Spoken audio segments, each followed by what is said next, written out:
Welcome, my friends, to the Beggars and Brawlers podcast. This is episode 44, recorded Friday the 15th of April, 2022. And today I've got a preview of our upcoming Tidecaller novella, which I should say is the real preview. More on that in a bit.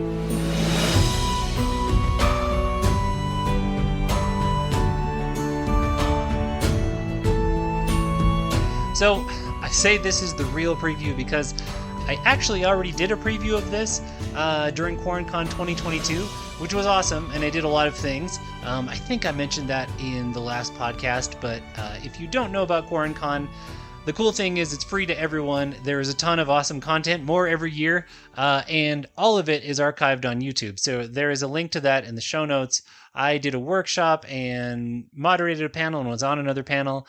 And I did a reading of my upcoming Tidecaller novella featuring Gaxna, which is what I've been working on the last week or two. And it was in an earlier stage when I read it. And here's the interesting thing. I thought that the beginning would be close enough to the real thing that it'd be fine to just read it, even though I didn't even have the ending written when I read it, let alone have it revised or whatever. And then, literally in the middle of reading it, and it happens live, so whatever happens is archived, I got to a point in that first section where I was like, yeah, this is going on a little too long, isn't it? And I kept reading, but some little part of my brain detached and started saying, how should I revise this? And I started revising it and wanting to cut the actual sentences I was saying at the time. So as soon as I was done, I didn't say anything. I hopefully didn't let on too much, but as soon as I was done, I went back and cut those pieces and moved them around. So that's why I would call this one the actual preview or the real preview, because it's in draft 2 format now. I do think the beginning is only going to get minor word tweaks, if anything. So in my humble opinion, this will have a little bit better pacing than the one that I read at the con that lots of people watched, and probably more people will watch in the future than listen to my humble podcast, but you're getting the real one. So I'm going to read that for you, just the beginning of it. Once it's done, I am going to have the full audiobook available free for y'all. Since you're cool for listening to this, I'm going to charge everybody else either in monies or informations. But for you, it will be free if you contact me. So I'll figure out how to do that once it's done. But for now, here is the first section of it. And afterwards, I'll have a little update for you on how this novella is going, and also the revisions on the main novel that it's coming out alongside, Rebel of Riddle and Woe. But here is the as yet untitled, hate titles, gotta come up with a title for this, Gaxna novella set in the Tidecaller universe.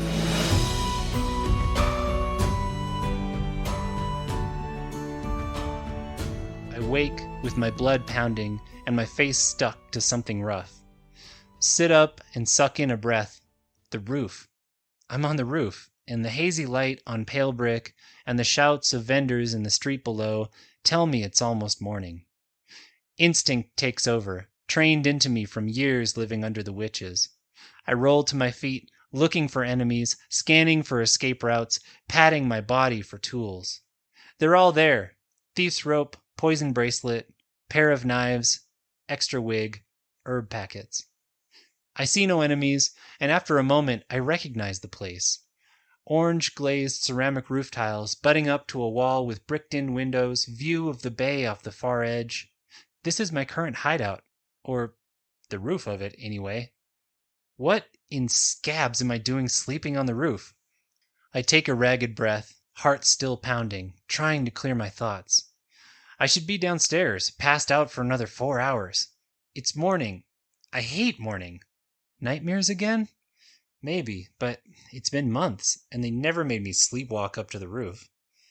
I run a hand through the stubble on my scalp, absently adjusting the straps over my chest. I'm okay, I whisper, like a torch against the icy fear climbing inside. My heart is beating, my lungs are working, my mind is here and now. I'm okay. That's the mantra they taught me at the farm after I escaped the witches. The mantra that's kept me sane the last 3 years. The mantra that made me strong enough to come back here. I take another breath, say the mantra again, focus on what's true. I am not in the Witches Guild. They haven't contacted me in years, haven't tried to possess me since I escaped. This could have been something else. Still, an icy serpent of fear snakes down my spine to coil in my belly, whispering, "No, there's nothing else it could be. You're not safe. You've never been safe. You need to run." That makes me think of Owena, the rail-thin girl I snuck out of the guild house 3 nights back, sleeping in the hideout downstairs. The serpent tightens its coils. Did they come and take her? Is that what this is about? But when I climb down, I find her safe and unhurt, though she sits awake in the muggy pre-dawn, eyes wide and watching. "It's just me," I say, holding up a hand as I climb in. "Just Gaxna. You're safe." Funny how I can pull myself together when it's for someone else. "Where did you go?" Her voice is calm, almost deadpan, but that's one of the ways girls react to the witch's training. Astrea was like that for a while. "I don't know," I tell her. I should hide it, but this is one of the rules I made with myself when I started rescuing the novices that want to get free. I wouldn't lie to them. They've been lied to enough already, are usually totally confused by all the rot the witches tell them. Time on the farm is what they need, but I can at least stop the lies. That, and I need the honesty just as much as they do. I sit down on one of the crates scattered across the cramped room. This is a lonely life, and I wouldn't make it if I didn't have someone to talk to. Deep down, I know I'm just pretending they're Astrea. Astrea with her soft voice and silky hair and the way she would trail her fingers down my back while we talked. She's the only one I've ever known who could calm me down. Until she chose the witches over me, anyway. I pull out a clove twist and light it off the candle, leaves crackling as I pull smoke. Now I just have my runaways. Not the same, but there's an honesty to it. Like 2 travelers sharing an inn. No obligations, no consequences, no reason not to be totally ourselves. "It was the guild," she says quietly, certainty in her voice. "We don't know that," I say, as much to my own fear as her. "Do you have any abrasions?" I look at my hands, see the patches of raw flesh along the palms. I think I saw this on the roof and just made myself forget it. I'm good at that. But these are classic possession scrapes. Not even the senior witches have perfect control over a body. You get cuts and bruises. "I do." She just nods, one survivor to another. She probably still has them on her own palms. "Do you remember anything?" I try, but not very hard. Memories are one of the places I can't fight fear, one of the things the farm couldn't help with. The mistress said they would get weaker with time, that what I did now would replace what happened back then. I'm still working on that, still waiting for Astrea and the witches to go away. "Flashes," I say, and pull on the twist again.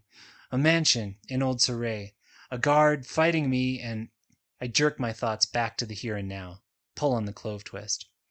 "You were a bloodseeker, right?" Owena asks in that too calm voice. "Training for it. I never actually went out on a mission.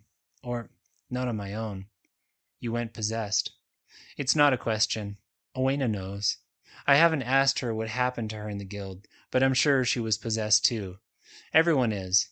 It's part of learning to trust, they told us. Part of accepting your place in the sisterhood.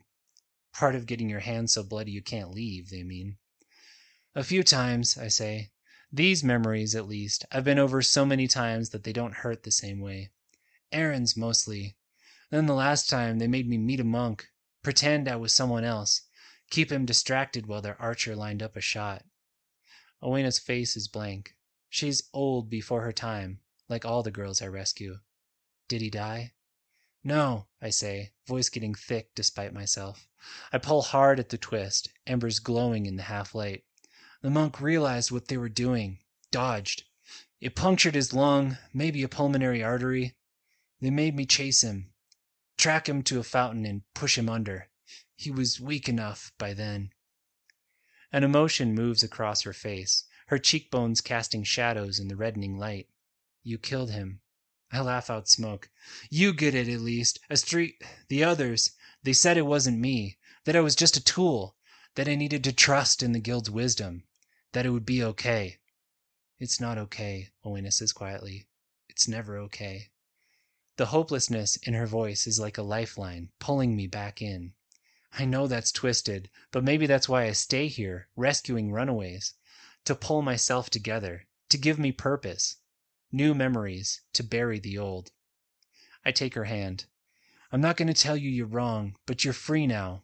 And whatever happened back there, you can make a new life. I did. They don't control who you are. That's your choice. She just nods, but I can tell my words don't do much. That's okay. That's the farm's job. I just have to get her there. So what are you going to do now? She asks, eyes still on the floor. Find who did it, I say simply. It all seems so clear now when I have to tell someone else. And make sure they never do it again. Owena sucks in a breath. Even if it's one of the sisters, they have your blood. They'll kill you. Better that than this, I growl, feeling the determination rise in me as I do. I'm not living like this. I decided that 17 months ago when I first escaped the guild house, and I guess I always knew they wouldn't just let me go. So yeah, going after them might get me killed, but better that than live in fear.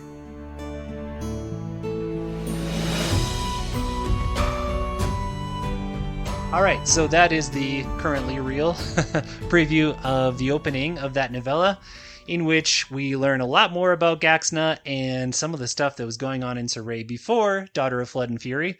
It's been a ton of fun to write. I am finding out that I adore writing novellas. There's just something bite-sized about them, like I can hold the beginning and the middle in my mind as I'm writing the end and kind of tie it all together easier than working with these massive, ungainly novels that I write.